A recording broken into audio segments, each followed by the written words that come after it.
Hello दोस्तों, आप सभी को प्रभु यीशु मसीह के नाम में जय मसीह की, परमेश्वर के नाम की स्तुति और महिमा हो। इस नए वीडियो के माध्यम से मैं आप सबका फिर से स्वागत करता हूं।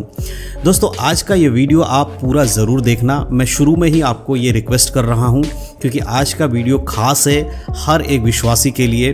देखिए, मेरे हर वीडियो में मैं ये ज़रूर कहता हूँ कि आज का वीडियो आपके लिए खास है और ये खास होता भी है, लेकिन आज मैं इसलिए बोल रहा हूँ क्योंकि इसमें मैं कुछ ऐसी बातें आपको बताने वाला हूँ जो कि बहुत सारे मसीह लोगों के जीवन में घटती हैं लेकिन उनको पता ही नहीं चलता है। आज मैं आपको 7 ऐसे पॉइंट्स बताऊंगा, 7 ऐसे संकेत बताऊंगा जो कि आपको ये बताएंगे कि परमेश्वर आपसे बात करना चाहते हैं। अगर आप ये जानना चाहते हैं कि प्रभु यीशु मसीह आपसे बात करना चाहते हैं, ये कैसे आपको पता चले, कौन कौन से ऐसे संकेत हैं जिसे देखने के बाद आपको समझ जाना है कि परमेश्वर आपसे बात करना चाहते हैं, तो 7 ऐसे पॉइंट, 7 ऐसे संकेत आज इस वीडियो के माध्यम से मैं आपसे बताने वाला हूं जो कि ये दर्शाते हैं कि परमेश्वर प्रभु यीशु मसीह आपसे बात करना चाहते हैं। तो इसीलिए मैंने वीडियो की शुरुआत में आपको बताया कि वीडियो को पूरा देखना है, तभी आप समझ पाओगे कि यीशु मसीह आपसे बात करना चाहते हैं कि नहीं करना चाहते। ये सब कुछ क्लियर आज के वीडियो में हो जाएगा, तो बहुत ध्यान से आज के वीडियो को देखना। तो चलिए, सबसे पहले जो बात है उसको मैं आपको बताना चाहता हूँ। सबसे पहला पॉइंट, सबसे पहला संकेत है आपका मन बेचैन हो जाता है। देखिए, कई बार क्या होता है कि अचानक से आप बिना किसी कारण के आपका मन अशांत होने लगता है, आपके अंदर कुछ ऐसी भावनाएं आने लगती हैं, आप घबराने लगते हैं, आपको समझ नहीं आता कि आप क्या करें। ये प्रभु की ओर से एक संकेत हो सकता है कि परमेश्वर आपसे बातचीत करना चाहते हैं। कभी कभी ऐसा होता है कि हमें किसी गलती से बचाने के लिए परमेश्वर हमें नया रास्ता दिखाते हैं कि अगर हो सकता हमारे आने वाले समय में कुछ हम गलत करने वाले हों, उससे पहले परमेश्वर हमारे अंदर एक हलचल पैदा करता है जिससे हमारा मन बेचैन हो जाता है। उदाहरण के लिए, अगर कोई गलत फैसला आप लेने वाले हैं और अचानक से आपके मन में घबराहट आने लगे तो और ऐसा लगने लगे कि कुछ गड़बड़ होने वाला है, तो ये समझ जाइए कि हो सकता है परमेश्वर आपको चेतावनी दे रहा है कि आप गलत मार्गों में जा रहे हो, आप अपने आप को रोको।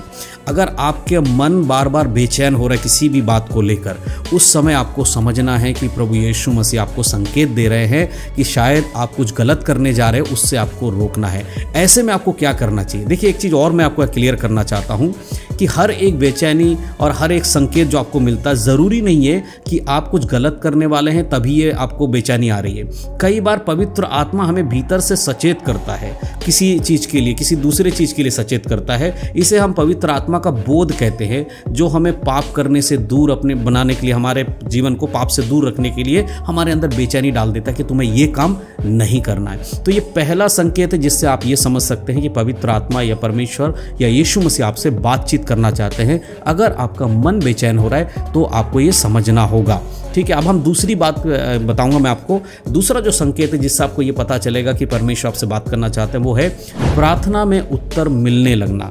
यानी कि जब आप कोई प्रार्थना करते हैं तो लगातार जो कुछ आप प्रार्थना करें, उस प्रार्थना में आपको सारे उत्तर आपको मिल रहा है। आपकी प्रार्थना को उत्तर परमेश्वर आपको दे रहा है। जिस विषय के लिए आप प्रार्थना कर रहे हो उस विषय में प्रभु की ओर से आपको उत्तर मिल रहा है, तो आप समझ जाइए कि परमेश्वर का जो बात करने का तरीका, प्रार्थना के द्वारा आपसे परमेश्वर बात कर रहा है। जब हम किसी बात को लेकर प्रार्थना करते हैं, कोई भी बात लेकर, और हमें अचानक से उस समस्या का, किसी समस्या को लेकर हम प्रार्थना करें, अचानक से हमें उस समस्या का हल मिलने लगे और हमारे मन में शांति आ जाए, तो ये प्रभु की ओर से उत्तर है। अगर आपके सवालों के लिए आप प्रार्थना कर रहे थे, मान लीजिए आप आत्मिक जीवन में बढ़ नहीं पा रहे, आप पाप छोड़ नहीं पा रहे, आपने प्रार्थना किया और अचानक से आपके अंदर एक शांति आई और आपको उस पाप को करने से आपके अंदर से ताकत मिल रहा है, तो समझ जाइए कि प्रभु आपसे बातचीत कर रहा है और आपको सामर्थ्य दे रहा है। इस तरह से एक उदाहरण देकर मैं समझाता हूं। अगर आप नौकरी, परिवार या किसी परेशानी को लेकर आप बहुत चिंतित हैं, अपने परिवार के बारे में या नौकरी के बारे में, और आप प्रार्थना करने के बाद आपको समाधान का एक नया तरीका सूझता है। मान लीजिए कि आप किसी बात को लेकर प्रार्थना कर रहे हैं, अचानक से आपके बुद्धि में कुछ नया आइडिया आया और वो आपको क्या करता है, मदद कर रहा है आपको उस परेशानी में से निकलने में, तो ये प्रभु की ओर से उत्तर मिलना है। और ये हमें बताता है कि परमेश्वर हमसे बात कर रहा है अपने प्रार्थनाओं के द्वारा, ठीक है।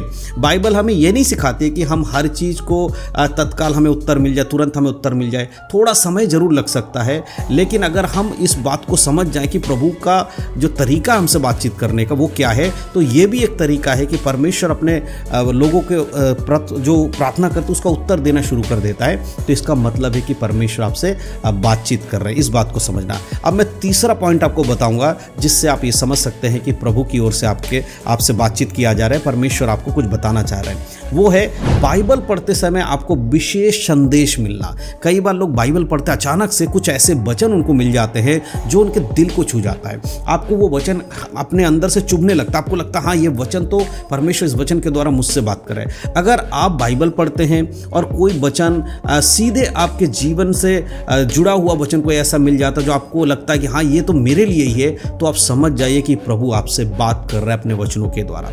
उदाहरण के लिए मैं इसको भी समझाना चाहता हूँ।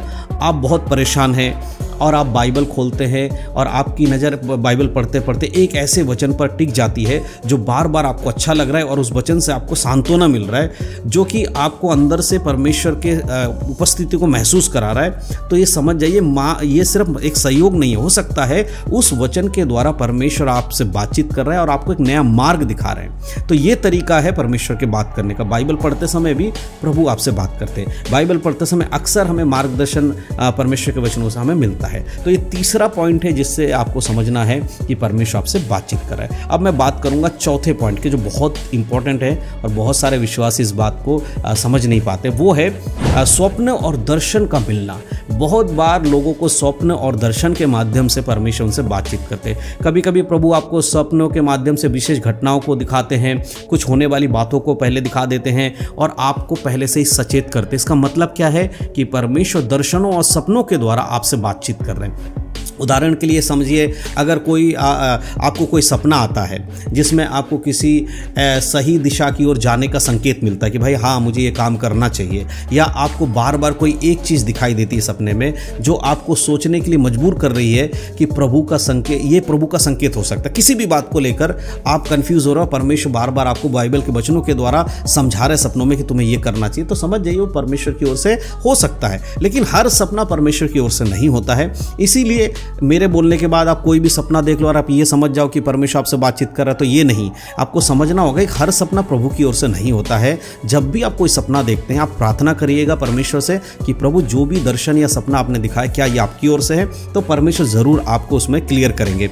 अगर बाइबल में सपनों का दर्शन का जिक्र अगर हम करें तो हमें पता है कि यूसुफ के बारे में बाइबल हमें बताती किस तरह से परमेश्वर ने स्वप्न के द्वारा उससे बातचीत किया कि भविष्य में वो कैसे अपने लोगों के ऊपर राज करेगा। तो ये तरीका भी परमेश्वर का चौथा तरीका क्या, सपनों के द्वारा, दर्शन के द्वारा परमेश्वर बात करते हैं। अब मैं बात करूंगा पांचवें पॉइंट की, जो बहुत ही विशेष है। वो है कोई विशेष व्यक्ति आपको सही संदेश देता है। मान लीजिए कोई विशेष व्यक्ति, मतलब एक तरीके से कई बार प्रभु हमारे किसी मित्र के द्वारा, हमारे पास्टर के द्वारा या किसी ऐसे व्यक्ति के द्वारा जो आपको नहीं जानते हैं लेकिन वो प्रभु में है, वो अचानक से आपको आकर कुछ बातें बताते हैं और ये कहते हैं कि प्रभु ने मुझे आपसे कहने के लिए कहा है। तो ये परमेश्वर की ओर से संकेत है कि वो आपसे बातचीत कर रहे हैं। अगर किसी का समस्या, आपके अंदर कोई समस्या, उलझन में पड़े हुए, आपको कोई रास्ता दिखाई नहीं दे रहा, अचानक से क्या होता है, किसी का फोन आपके पास आता है और आपसे कहते हैं कि भाई क्या आप परेशान हो, आप परेशान मत हो, और वो आपको परेशानी से निकलने के लिए आपको रास्ता दे रहा है। तो इसका क्या मतलब है कि प्रभु ने उस व्यक्ति के मन में ये डाला है कि वो आपसे बातचीत करे। तो परमेश्वर आपसे बात कर रहा है। यह भी एक तरीका है कि किसी दूसरे के द्वारा परमेश्वर आपसे बातचीत करता है। बाइबल हमें सिखाती है कि प्रभु अपने दासों के द्वारा, पास्टर्स के द्वारा, विश्वासियों के माध्यम से हमें ये संकेत देते हैं कि हमसे वो बात कर रहे हैं, लेकिन हमें हर बात को बाइबल से ही मिलाकर परखना होगा। ऐसा नहीं है कि कुछ भी कोई भी बोल दे उसे विश्वास करना, बाइबल से देखना है, तभी वो चीज़ें क्लियर होती है। ठीक है, तो ये पांचवा तरीका है कि परमेश्वर हमसे दूसरों के द्वारा भी बातचीत करते हैं। अब मैं आपको छठा तरीका बताऊंगा जिससे आपको समझ में आएगा कि प्रभु आपसे बातचीत कर रहा है। वो है आपके जीवन में अचानक से कुछ विशेष घटना हो जाती है। अचानक से कुछ ऐसा घटना हो जाता है जो कि आप कभी सोचे भी नहीं थे। हमारे जीवन में कई बार अचानक कुछ ऐसा हो जाता है जो हमें गहराई से सोचने पर मजबूर कर देता है। अचानक से कुछ हो जाता है। उदाहरण के लिए कोई दुर्घटना होते होते हम बच जाते हैं, है ना, कहीं जा रहे, कुछ हो रहा है, दुर्घटना हुआ, लेकिन हम बच गए, कुछ हमारे साथ नहीं हुआ। कई बार अक्सर ऐसा देखने को मिलता है कि आपने किसी चीज़ की उम्मीद नहीं की थी लेकिन वो आपके साथ हो गया, कोई अच्छी चीज़ आपके साथ हो गई है। कई बार बुरी आदतें आपके जीवन में होती है, आप छोड़ नहीं पाते हो, लेकिन अचानक से परमेश्वर का सामर्थ्य आप में आता, आप उस काम को छोड़ देते हैं। ये सब संकेत है कि परमेश्वर आपसे बातचीत कर रहे हैं और आपको नया रास्ता दे रहे हैं, है ना। प्रभु कभी कभी हमारे जीवन में कुछ घटनाओं के माध्यम से भी हमें कुछ सिखाते हैं, हमें समझाते हैं, तो ये भी प्रभु का बात करने का तरीका है। लेकिन हमें उन्हें पहचानना बहुत ज़रूरी है, हमें आत्मिक समझदारी से पहचानना, है ना। अगर हम आत्मिकता में नहीं है तो हम परमेश्वर के बात करने के तरीके को भी नहीं समझ पाएंगे। इसीलिए आज मैं आपको 7 पॉइंट बता रहा हूँ। इन 7 पॉइंट को अब अगर आपने वीडियो को देख रहे हैं, अभी तक आप देख रहे हैं, तो काफ़ी चीज़ों को आपने सुन लिया है। अगर आपको नहीं समझ में आए तो वीडियो को फिर से शुरू से देखना और एक एक पॉइंट्स को लिख लेना और फिर अपने जीवन में उसको परखना। तो 6वां पॉइंट क्या था कि परमेश्वर अचानक से हमारे जीवन में कुछ ऐसी घटना को कर देता है जिससे हमें यह महसूस हो जाता है कि परमेश्वर हमसे बातचीत कर रहे हैं, ठीक है। अब अंतिम जो पॉइंट है, 7वां पॉइंट, वो मैं आपको बताने जा रहा हूं। वो है आपके अंदर शांति और प्रेम का अनुभव होने लगता है। ये एक बहुत महत्वपूर्ण तरीका है परमेश्वर का आपसे बातचीत करने का। जब प्रभु आपसे बात करते हैं तो आपके अंदर एक गहरी शांति आ जाती है, प्रेम का आप अनुभव करने लगते हो। भले ही आपकी परिस्थिति कठिन हो लेकिन आपके अंदर बड़ी एक शांति आ जाती है। कई बार आपके साथ शायद ऐसा हुआ होगा कि आप दुखी हैं, आपके जीवन में प्रॉब्लम्स है, लेकिन आप शांत हैं, आपके अंदर एक आनंद है। ये प्रभु का आनंद, यही तरीका है परमेश्वर का अपने लोगों से बातचीत करने का। अगर आप किसी बड़ी चिंता में हैं लेकिन अचानक से क्या महसूस करते हैं कि आप बिल्कुल ठीक हैं, कोई दिक्कत नहीं, जो भी परेशानी आ रही है सब ठीक हो जाएगा, आपके अंदर से ये आवाज़ आ रही है कि आपको कोई डरने की ज़रूरत नहीं है, जो कुछ भी हो रहा है वो सब परमेश्वर ठीक कर देगा। तो ये परमेश्वर की शांति है जो आपको मिलती है। प्रभु की उपस्थिति और परमेश्वर की जो सच्ची उपस्थिति हमें मिलती है ना, हमारे जीवन की परिस्थिति खराब होने के बाद भी हमारे अंदर एक अद्भुत शांति को पैदा करती है। ये भी परमेश्वर का बात करने का तरीका है। तो 7 ऐसे पॉइंट मैंने आज आपको बताए हैं जो कि परमेश्वर की ओर से हमें ये देखने को मिलता है कि प्रभु हमसे बात करते हैं। पहला पॉइंट मैंने क्या बताया था वो मैं आपको बता देता हूँ। आपका मन बेचैन होने लगता, अगर बेचैन होता है तो समझ जाइए कि प्रभु आपसे कुछ बातचीत करना। दूसरा पॉइंट, प्रार्थना में उत्तर मिलना शुरू हो जाता है, तो ये भी परमेश्वर की ओर से आपको संकेत है कि वो आपसे बात कर रहे हैं। बाइबल पढ़ते समय अचानक से बाइबल के वचनों से परमेश्वर बात करते हैं, ये तीसरा पॉइंट है जो कि इससे भी समझ में आता है परमेश्वर आपसे बातचीत कर रहे हैं। चौथा पॉइंट है सपनों के द्वारा, दर्शन के द्वारा परमेश्वर आपसे बातचीत करते हैं। 5वां पॉइंट है कोई विशेष व्यक्ति या कोई ऐसे व्यक्ति के द्वारा परमेश्वर आपसे बातचीत करते हैं ना, ये 5वां पॉइंट है। 6वां पॉइंट है आपके जीवन में अचानक से कुछ विशेष घटनाएं हो जाती है जो आपको ये साबित करती है कि परमेश्वर आपसे बातचीत कर रहे हैं। और 7वां अंतिम पॉइंट ये है कि आपके अंदर परमेश्वर की शांति और प्रेम उत्पन्न होता है। ये कुछ तरीके हैं जिससे आप समझ सकते हैं परमेश्वर आपसे बातचीत करते हैं। तो मैं विश्वास करता हूं कि आज के इस वीडियो के माध्यम से ये बहुत ही महत्वपूर्ण बातें मैंने आपको बताया, आपको समझ में आया है। अगर आप समझ पाएं तो ज़रूर कमेंट बॉक्स में लिख के मुझे बताइएगा कि आपको समझ में आया है कि नहीं आया है, और आने वाले समय में क्या इसके बारे में और डिटेल में आपको कुछ जानना है तो कमेंट बॉक्स में लिख के ज़रूर बताइएगा। और इस वीडियो को अपने मसीह भाई बहनों में शेयर ज़रूर करिएगा ताकि उन लोगों को भी ये सारी बातें पता चले। परमेश्वर सब बातों के द्वारा आप सबको आशीष दे। यीशु मसीह के नाम में सबको जय मसीह की। God bless you.